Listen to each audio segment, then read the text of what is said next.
Donald Trump is back in the Gulf, and this time it's not just diplomacy.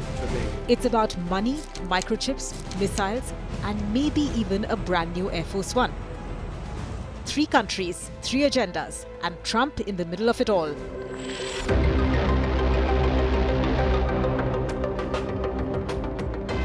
Saudi Arabia, Qatar, UAE.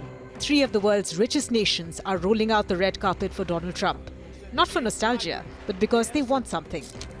Weapons, AI chips, nuclear tech, and global relevance. For Trump, this is a chance to turn foreign handshakes into domestic headlines. And in classic Trump style, every agreement is a transaction.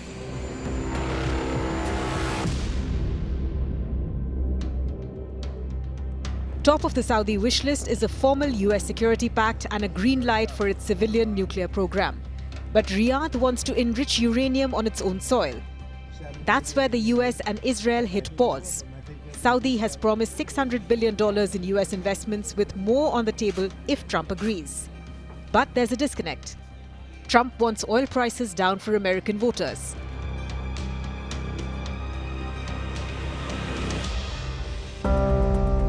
The UAE is here to buy, already pledging $1.4 trillion in US investments over the next decade.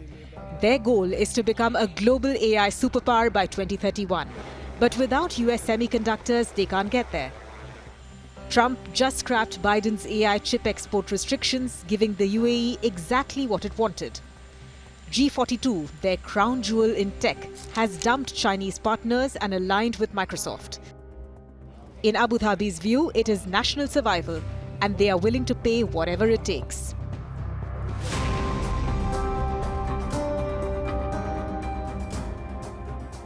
Qatar may be small, but it's always in the room, hosting America's biggest Middle East base, brokering hostage deals between Israel and Hamas.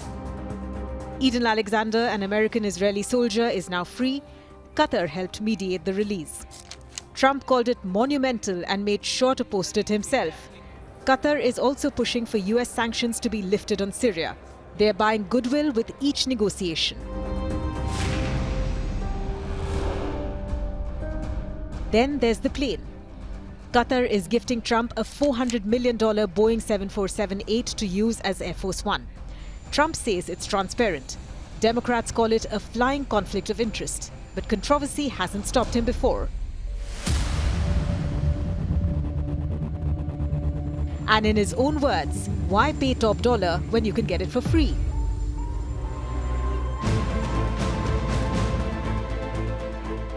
Meanwhile, in Muscat, Iran and the US just wrapped up their 4th round of nuclear talks. Iran says enrichment is non-negotiable. The US says dismantlement is non-negotiable. Oman's trying to mediate.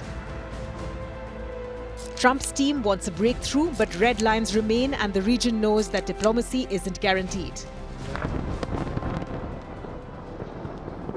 Oddly missing from the trip, Israel. Trump isn't visiting, even as Gaza burns and ceasefire talks stall. His administration is negotiating hostage releases through Egypt and Qatar without direct Israeli involvement. Israel says it hasn't agreed to a ceasefire, just safe corridors. Trump wants a win without another war, but the Middle East rarely plays by his schedule. While leaders talk war and peace, Riyadh is hosting a billionaire summit. Wall Street and Silicon Valley are all here for Trump and the trillions. Defense contracts, AI deals, this is where the real announcements will happen. Not just Gulf money into the US, but America's tech into the Gulf.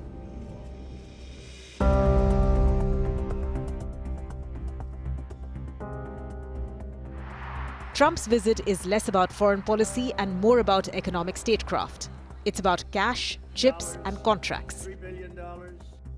The Gulf wants American firepower, Trump wants foreign capital.